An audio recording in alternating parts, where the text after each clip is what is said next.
आदाब, नमस्कार। The red mic में आपका स्वागत है। मैं हूं सौरभ शुक्ला। वक्फ बिल पास हो गया, राष्ट्रपति के सिग्नेचर हो गया, अब ये कानून बन चुका है। बहुत विरोध प्रदर्शन भी हो रहे हैं, तीखी प्रतिक्रियाएं भी हैं, और पहली बार है कि समूचा विपक्ष, जो लोकसभा चुनाव के बाद इंडिया गठबंधन मजबूत और साथ में नजर नहीं आ रहा था, लेकिन वक्फ के मामले में विपक्ष मजबूत और एकजुट नजर आया। लेकिन अब वक्फ के बाद क्या, इसकी आशंका और इसकी चर्चा विपक्ष के तमाम नेता कर रहे थे। All India Muslim personal law board ने अपनी प्रेस कॉन्फ्रेंस में 2 तारीख को उन्होंने जो प्रेस कॉन्फ्रेंस की थी, उसमें उन्होंने कहा था कि अभी ये वक्फ की ज़मीनें ये मस्जिदों या कब्रगाहों या ईदगाहों को निशाना बना रहे हैं। अब अगला नंबर चर्च की ज़मीनों का है और फिर उसके बाद गुरुद्वारों की ज़मीनों पर आएगा। ये दावा in all India Muslim personal law board ने किया था। लेकिन क्या अब वक्फ की ज़मीनों के बाद चर्च की ज़मीनों का नंबर है? ये सबसे बड़ा सवाल है। अब तमाम इस सवाल को लेकर के प्रतिक्रियाएं आ रही हैं, क्योंकि आरएसएस के मुखपत्र यानी आरएसएस के न्यूज़पेपर ऑर्गेनाइजर ने एक लेख छापा है, और उस लेख में लिखा है कि जो चर्च हैं इंडिया में, उनके पास बहुत अधिक ज़मीनें हैं।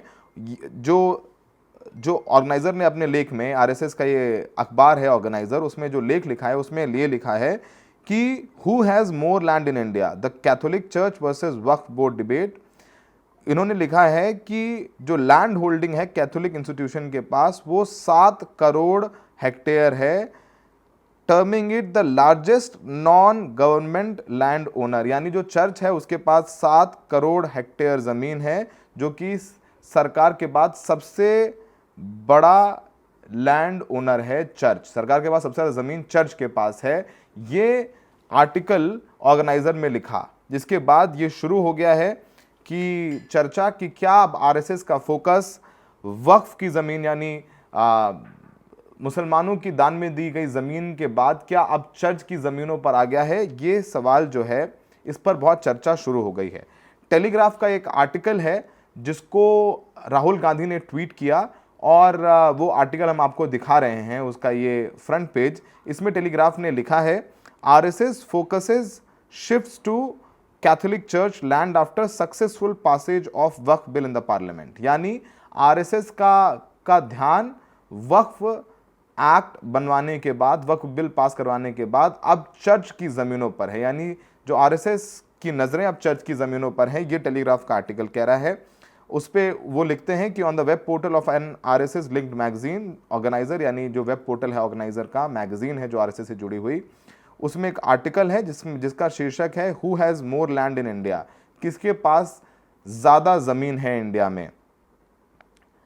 The Catholic church versus Waqf board debate, यानी कैथोलिक चर्च के पास ज़्यादा ज़मीन है या वक्फ बोर्ड के पास ज़्यादा ज़मीन है।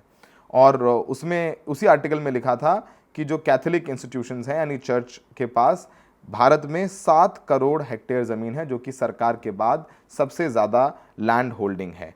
अब इस बात को तूल और कैसे मिल गई? वो ऐसे मिल गई कि राहुल गांधी ने इस आर्टिकल को ट्वीट किया, और राहुल गांधी ने अपने ट्विटर के ज़रिए कहा कि ईसाई समुदाय राष्ट्रीय स्वयंसेवक संघ यानी आरएसएस का अगला टारगेट हो सकता है।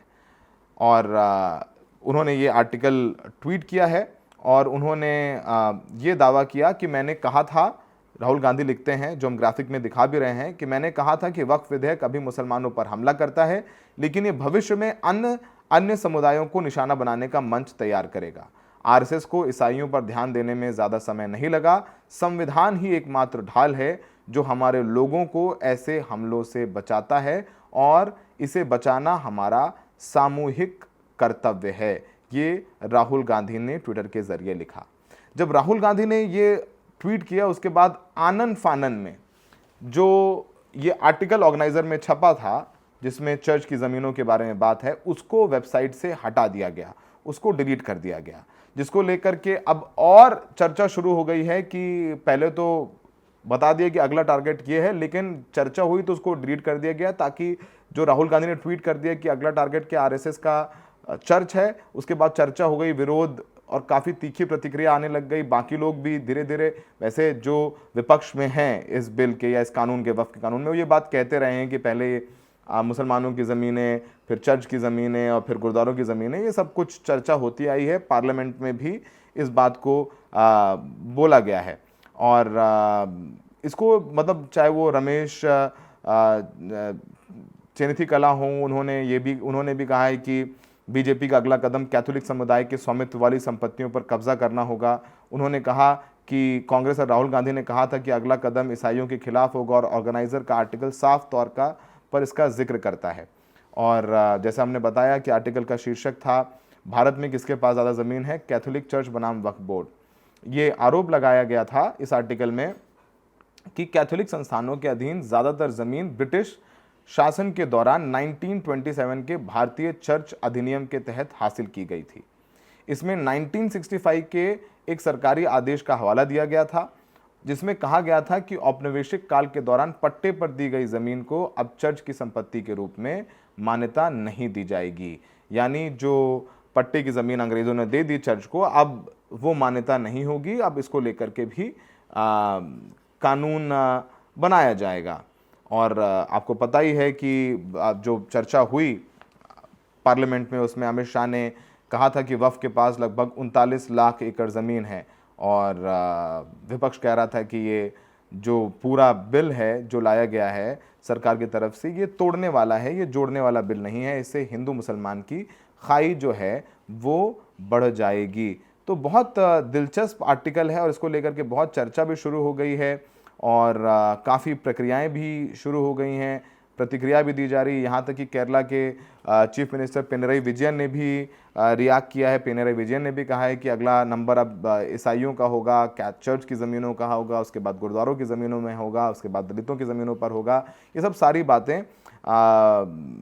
विपक्ष कह रहा है, और बहुत सारे जो विपक्षी सांसद हैं उन्होंने भी ये बात अपने भाषण में कही थी।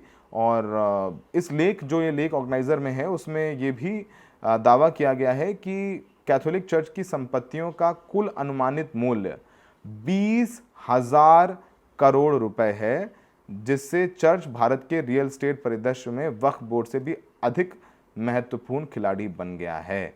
यानी जो चर्च के पास ज़मीनें हैं, ये दावा है ऑर्गेनाइजर के इस आर्टिकल में कि जो ज़मीनों की कीमत जो चर्च के पास हैं, उनकी लगभग कीमत है 20,000 करोड़ रुपए।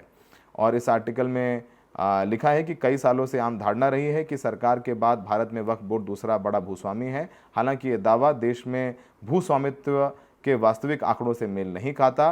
भारत के कैथोलिक चर्च को सबसे बड़ा गैर सरकारी भूस्वामी होने का गौरव प्राप्त है, जिसके पास देश भर में फैले विशाल भूभाग हैं। और ये इस आर्टिकल के ज़रिए दावा किया गया है। तो अब ये आर्टिकल जब विवाद हुआ, तीखी प्रतिक्रियाएं आई, तो ये आर्टिकल है वो अब हटा लिया गया है। अब हटाने के बाद क्या होगा नहीं होगा हमें नहीं पता, लेकिन हमने बताया कि दोनों तरफ क्या कह रहे हैं। और राहुल गांधी ने जब ये ट्वीट कर दिया और ये कहते हुए कि अगला नंबर चर्च का है, संविधान ही हमें बचा सकता है, तो अब विपक्ष एकजुट रहने के बाद भी इस बिल को नहीं बचा पाया। उनकी उतनी संख्या नहीं है। नीतीश कुमार, चंद्रबाबू नायडू, इन लोगों ने साथ नहीं दिया। जयंत चौधरी ने, चिराग पासवान ने साथ नहीं दिया। और मुस्लिम अगर भारत में बात करें तो लगभग अब जनगणना तो नहीं हुई है, लेकिन लगभग 25% के तो करीब होंगे ही, ऐसा लगता है, और ज़्यादा ही हो सकते हैं। तो जब 25% की नहीं सुनी, तो क्या जो ईसाई उससे भी कम है, अगर चर्चेस के लिए बिल आता है, तो क्या उसमें नीतीश कुमार या चंद्रबाबू नायडू और चिराग पासवान, जयंत चौधरी सुनेंगे विपक्ष की? वो ऐसा लगता नहीं है, क्योंकि जब तक ये लोग सरकार के साथ हैं, सरकार अगले 4 साल जो बिल चाहे पास करा ले। और देखना होगा कि उड़ीसा के नवीन पटनायक भी क्या स्टैंड लेते हैं, वो भी बहुत दिलचस्प होगा। तो सुनिए all India Muslim personal law board ने इस बाबत क्या कहा था कि क्या अगला नंबर चर्चेस का होगा।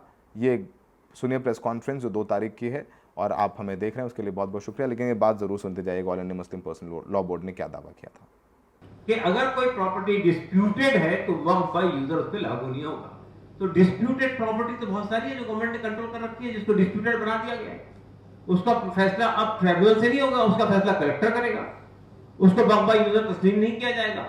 इसी तरह से ये जो लिमिटेशन है, देखिए एक बात भाई, हम जब ये कहते हैं कि ये डिस्क्रिमिनेटरी है, it means why we say that, कि देखिए देश में जो हिंदू इंडाउमेंट्स हैं या जो सिख इंडाउमेंट है, they are getting same provision, same protection, what protection is given to the Waqf properties. तो आप अगर हमारे यहां तब्दीली कर रहे हैं, तो क्या आप ये कहना चाहते हैं कि आप हिंदू इंडाउमेंट के अंदर भी तब्दीली करेंगे? क्या आप ये कहना चाहते हैं कि सिख इंडाउमेंट में तब्दीली करेंगे? जब आप वहां नहीं कर रहे हैं, यहां कर रहे हैं, तो it means it is discriminatory. तीसरी बात ये कि ये लिमिटेशन का जो कानून है, लिमिटेशन का कानून ये कि किसी प्रॉपर्टी पे कहीं आपने 12 साल तक कब्जा किसी ने कर रखा है, तो वो प्रॉपर्टी को अगर आपने चैलेंज नहीं किया, तो वो प्रॉपर्टी जिसने कब्जा किया उसकी हो जाएगी। ये एग्जेम्पशन सिर्फ वक्फ बोर्ड को नहीं हासिल है, वक्फ प्रॉपर्टी को हासिल नहीं है, ये हिंदू एंडोमेंट को भी हासिल है, ये सिख एंडोमेंट को भी हासिल है, ये गवर्नमेंट प्रॉपर्टीज को भी हासिल है, और बहुत सारी और प्रॉपर्टीज को हासिल है। लेकिन आप वक्फ से ये एक्सेप्शन छीन रहे हैं।